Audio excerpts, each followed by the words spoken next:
여러분은 삼명경이 나오는 유명한 공포 동영상을 보신 적이 있나요? 어린 여자애가 삼명경 앞에서 재밌게 놀고 있는 모습을 찍은 것으로 거울을 향해 정면으로 본 뒤 화면 쪽을 돌아보는데 오른쪽에 찍힌 여자애가 화면을 본다 라는 동영상입니다. 뒤통수가 나와야 하는데요. 오늘 소개할 이야기는 그런 삼명경에 관련된 겁니다. 어느 미용사가 경험한 기묘한 경험담을 소개하도록 하죠. 이야, 저희 쪽에서는 빌려주시는 것만으로도 고맙죠. 전에 빌렸던 분이 야반 도주해서 손을 못해 곤란했거든요. 제 이름은 사에키 유키. 본인의 가게를 갖는 것은 오랜 꿈이었는데 이참에 깨끗하게 독립할 수가 있었습니다. 여기서 우선 물건을 고르느라 바빴는데 오랫동안 알고 지내오던 고객으로부터 어떤 물건을 소개받기로 했습니다.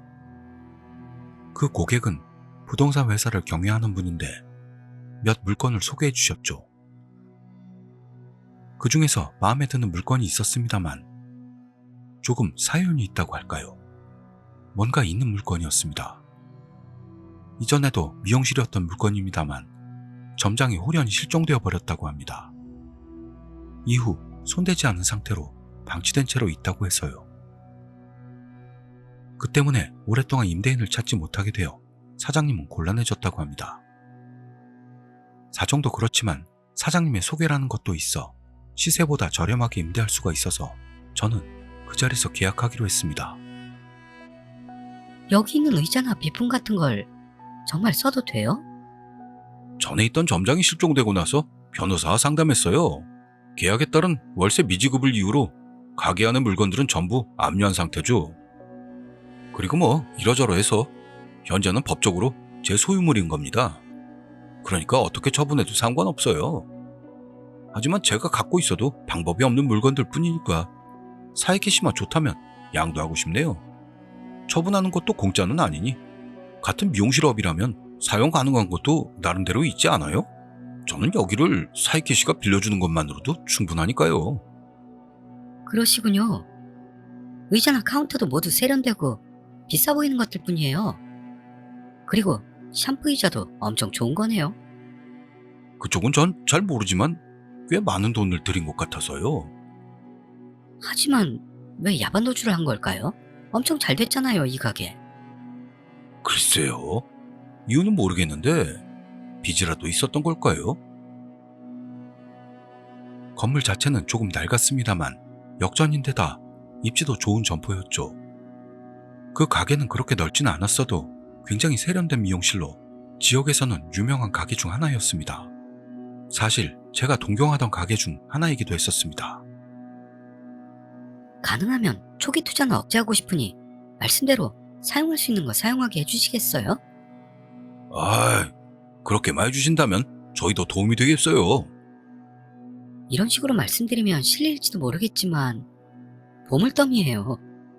이거요. 이 삼명경은 엄청나게 비싸 보이기도 하고요. 눈에 들어온 것은 미용사가 마무리를 고객에게 보여주기 위해 사용하는 삼명경. 해외에서 들여온 듯한 앤티크한, 보기에도 비쌀 것 같은 빈티지한 삼명경에 저는 한눈에 마음이 끌렸습니다. 설비가 완비된 것도 있어 간판을 바꾸고 인테리어는 벽지 교체와 일부 조명을 교체하고 최소한의 리모델링을 거쳐 무사히 오픈할 수 있었습니다. 전 미용실의 느낌은 제가 이렇게 가게를 하고 싶다 하는 분위기와 딱 맞아떨어져서 남길 곳은 남겼습니다. 그것도 있어서 매장 리뉴얼로 착각한 고객들도 많이 왔죠. 착각한 고객들 덕분에 오픈부터 손님이 엄청나 최고의 출발을 맞이할 수 있었습니다. 그리고 얼마 후 첫 이변이 일어납니다. 젊은 여성 고객에게 커트 마무리를 확인하기 위해 그 삼명경을 보여줬을 때의 일입니다. 삼명경을 바라보던 고객이 작은 비명을 질렀던 거죠. 저는 벌레라도 봤나 생각해 말을 걸었습니다. 무슨 일이세요? 그 물음에 고객은 아무것도 아니라고 대답한 뒤 조금 당황한 모습이면서도 다시 마무리를 확인했습니다. 계산할 때는 완전히 만족한 느낌으로 다음 예약도 마치고 돌아갔습니다. 다음 이변은 그 며칠 뒤였습니다. 가게 문을 닫은 후에 스태프인 스카짱의 머리 염색 후였습니다. 스카짱은 제가 이전에 일하던 가게의 후배로 제가 독립한다는 걸 알게 된 그녀는 같이 일하고 싶다며 따라와준 아이입니다. 아직 능숙하지 못한 구석은 있습니다만 센스도 있고 무엇보다 밝고 솔직해서 자매가 없는 저에게는 여동생 같은 존재입니다. 본명은 마리짱인데 스카짱이라는 별명으로 학생 시절부터 불리고 있죠. 이변은 그녀가 신상인 컬러를 시험해달라고 했을 때 그 일은 일어났습니다. 생각보다 밝게 색깔이 나오네. 이 메이커의 넘버치고는 톤이 밝아요. 맞아. 스카짱한테는 어때? 잘 어울릴 것 같은데? 정면의 거울뿐만 아니라 삼면경으로 전체 색조등을 확인하려고 삼면경을 펼쳤을 때였습니다. 따뜻한 색깔의 불빛 아래라면 색조가 꽤 멋지네요, 이거. 저 마음에 들어요. 스카짱이 갑자기 비명을 지르며 고개를 돌렸습니다. 스카짱? 왜 그래? 언니, 거울! 거울! 스카짱은 얼굴을 파묻은 채 삼면경을 가리켰습니다. 거울이 어쨌다고? 삼면경을 들여다봤습니다만 저 말고 비치는 건 없습니다. 스카짱은 조심조심 고개를 들더니 저에게 말했습니다. 거울에 비친 내가 이상하게. 들어보니 스카짱이 머리 색깔을 확인하고 있었는데 삼면경 오른쪽에 비친 자기가 이상했다고 하는 거죠. 색을 확인하던 자기 움직임과는 별도로 움직임을 보이며 자기를 응시한 채 움직이지 않게 되어 무표정으로 자기 쪽을 바라보고 있었다고 합니다. 스카짱, 나한테 겁주려고 장난하는 거 아니야? 나 그런 거 알지? 아니에요, 언니. 장난 절대 아니에요. 진짜요. 믿어주세요. 농담조로 내뱉은 한마디에 스카짱은 금세 울 것 같은 기세로 반박하고 있었습니다.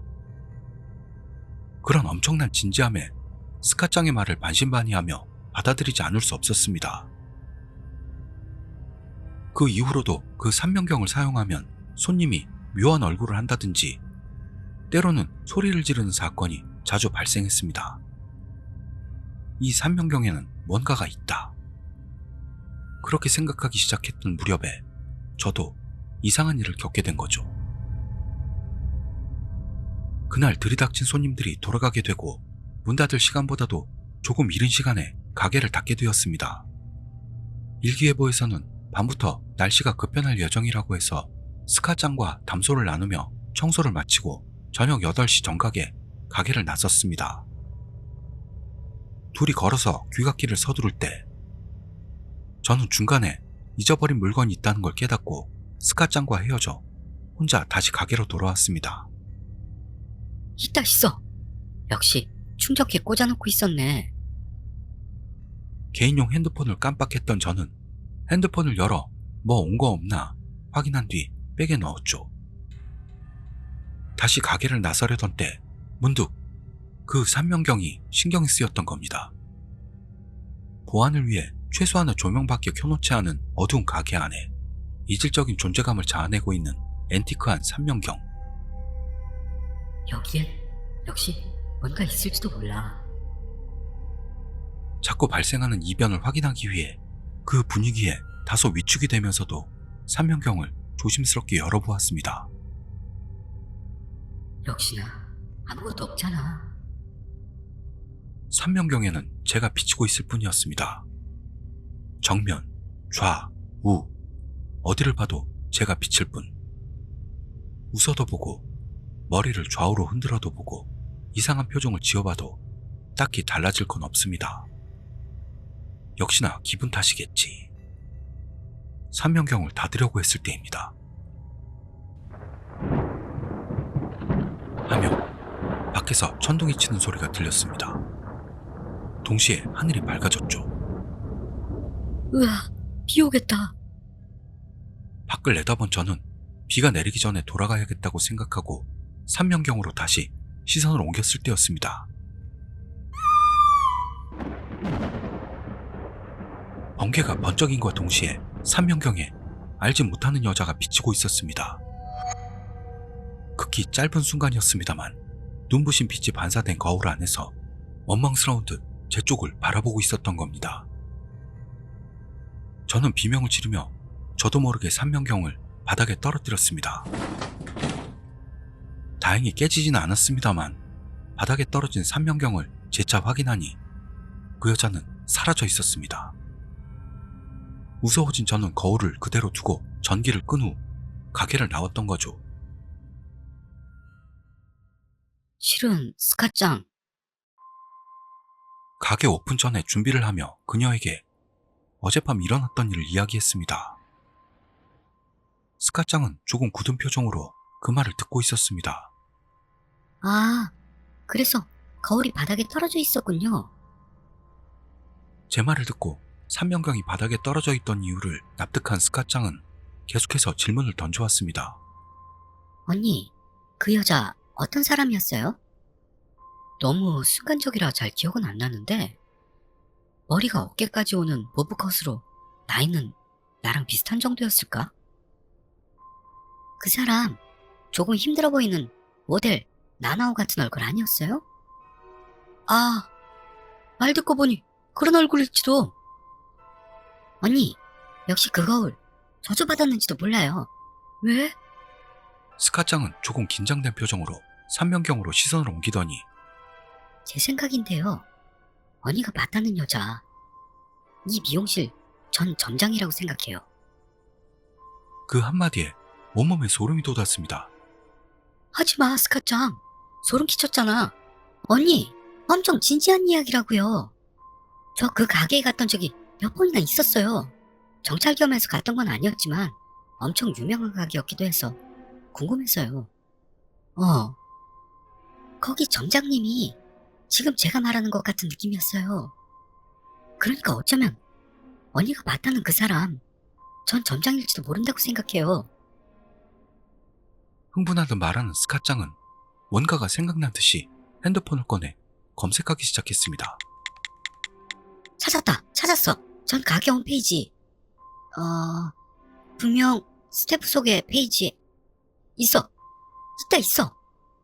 언니가 봤던 사람, 이 사람 아니에요?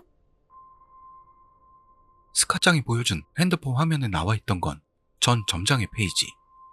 거기에 찍힌 스탭들 안에 분명히 있었습니다. 제가 봤던 여자와 똑같이 생긴 여자가요. 이 사람이야. 저도 모르게 새어나온 목소리에 스카짱이 크게 말했습니다. 언니, 이 거울 버려요. 역시 뭔가 있다니까요. 저는 삼명경을 바라보며 스카짱의 그 제안을 받아들이기로 생각하고 있었습니다. 손님들도 무서워하고 아깝지만 버릴까?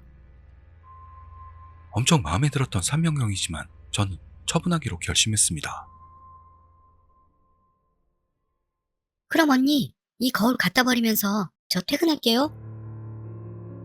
회점 시간을 맞아 계산대 마감과 청소가 끝난 후 스카짱이 저에게 말을 걸어왔습니다. 다음에 부동산 업자한테 가지러 와달라는 게 좋지 않을까? 왠지 가게에 놔두는 것도 섬뜩하지 않아요? 그렇긴 해. 하지만 내가 버려도 되는데. 괜찮아요. 가는 길에 대형 쓰레기장 있으니까요. 그럼 고맙게 받을게. 스카짱, 오늘도 수고했어. 수고하셨습니다.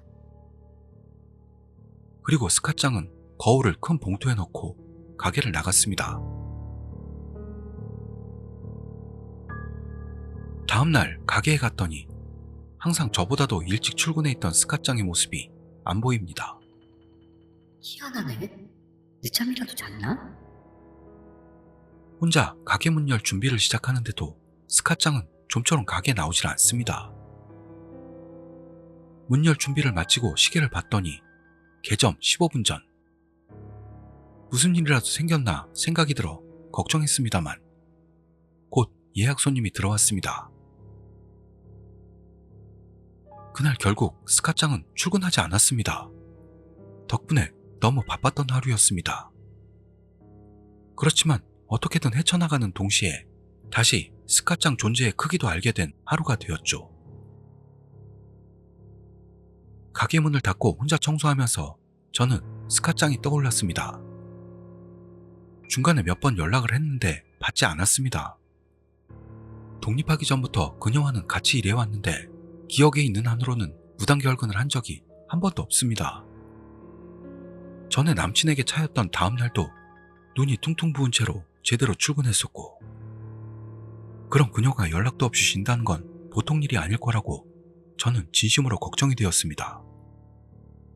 혹시 사고? 아니면 병이라도 났나?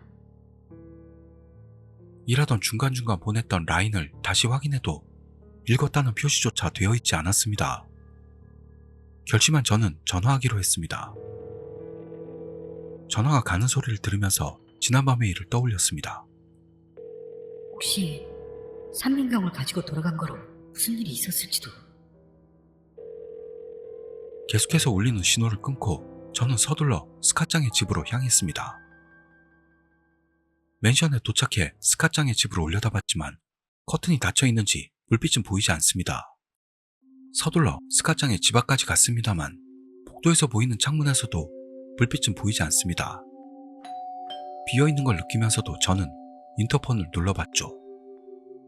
그러나 응답은 없습니다. 다시 한번 인터폰을 눌러도 반응은 없습니다. 스카짱, 난데 집에 있어? 문을 두드리면서 스카짱을 불러봤습니다. 몇 번이나 불러봤지만 대답은 없습니다. 집에 없을지도 모른다고 생각해 제가 엘리베이터로 가려고 했을 때였습니다. 문 자물쇠가 철컥하며 열리는 소리가 들렸습니다. 돌아보니 천천히 문이 열린 틈에서 스카짱이 제 쪽을 바라보고 있었습니다. 다행이다, 스카짱. 걱정했어. 연락을 해도 안 받으니. 반쯤 열린 문에서 저를 물끄러미 바라보더니 아, 죄송해요. 하루 종일 뭔가 상태가 안 좋아서 해 끼쳐드려서 죄송합니다. 그런 거 됐어. 그것보다 정말로 괜찮은 거야? 뭐라도 먹었어? 괜찮다면 뭐 좀 사올 건데? 식욕이 없어서. 그래? 반쯤 열린 문틈으로 문득 그녀의 발밑에 그 삼명경이 있는 걸 깨달았습니다. 제 시선으로 스카짱도 깨달았죠. 아, 이 삼명경 어제 버리려고 했더니 쓰레기 수거일이 아니더라고요. 일단 가지고 와버렸네요. 그런 건 됐고, 나야말로 성가시게해서 미안해. 내가 갈 때 버릴까? 괜찮아요. 제가 버릴게요. 하지만 그렇게 말하는 저에게 스카짱은 표정이 확 바뀌더니 괜찮다고 했잖아. 복도에 울려 퍼질 만큼 분노의 소리를 질렀습니다. 그 확 바뀐 표정은 지금까지 한 번도 본 적이 없는 것이었죠. 항상 밝았던 스카짱에선 상상도 못할 귀신 같은 얼굴이라 저는 신변의 위협조차 느낄 정도였습니다. 아, 그래. 미안. 그럼 스카짱의 그런 모습에 저는 공포에 질려 그 자리를 떠나기로 했습니다. 스카짱은 그대로 아무 말 없이 문을 닫고 있었습니다. 역시 뭔가 있었어. 그렇게 생각했지만 또다시 그녀에게 그걸 물을 용기는 없었습니다. 그녀의 태도와 표정이 그 정도로 충격적이었으니까요. 저는 그대로 집으로 돌아가 서둘러 쉬기로 했습니다. 다음날 가게에 갔더니 거기엔 스카짱이 있었습니다. 언제나와 변함없는 모습의 그녀에게 살짝 안도하면서도 그때 급변했던 모습도 동시에 떠올라 저는 어떤 식으로 인사를 해야 하나 망설이고 있었는데 언니! 저를 알아차리자마자 그녀는 달려왔습니다. 어제는 정말 죄송했습니다. 머리를 크게 조아리며 저에게 사과해왔습니다. 부당 결근뿐만 아니라 언니가 정말 무례하게 굴어서 변명할 생각은 없지만요. 안 좋은 일이 계속돼서 그래서 제가 울먹이며 필사적으로 사과하는 그녀를 보면서 평소에 스카짱이라고 생각해 안심이 돼. 괜찮아. 사과는 무슨. 그럴 때도 있는 거야, 스카짱. 하지만 얼굴을 든 그녀는 눈물 콧물 범벅이었죠. 자, 어서 얼굴 닦아. 화장 망쳐. 그런 얼굴 손님들에게 보여줄 거야? 난 괜찮으니까. 응? 언니... 그녀를 달래면서 가게 열 준비에 들어갔죠. 스카짱은 물 먹으면서도 열심히 준비하고 있었습니다. 다행이야. 평소에 스카짱으로 돌아와서. 밝은 기분으로 가게를 열었습니다. 어서 오세요. 아침부터 예약 손님 대응에 쫓기면서도 충실한 시간을 보냈습니다. 저도 스카짱도 바쁘게 일을 하고 있었죠. 스카짱도 천천히이긴 해도 지명 손님도 많아져 열심히 커트에 임하는 그녀의 모습을 보고 있을 때였습니다. 문득 어떤 사실을 깨닫게 된 겁니다. 어머? 스카짱 왼손잡이였나? 그 한마디에 그녀는 손을 멈추고 저를 돌아보며 그거 눈치채셨어요? 저 어제부터 왼손잡이가 됐어요. 소름이 끼칠 정도의 아기에 가득 찬 미소로 저를 쳐다보면서 그렇게 대답했습니다. 저는 그 한마디로 아무 대답도 못한 채 그저 그 자리에 서 있을 뿐이었습니다.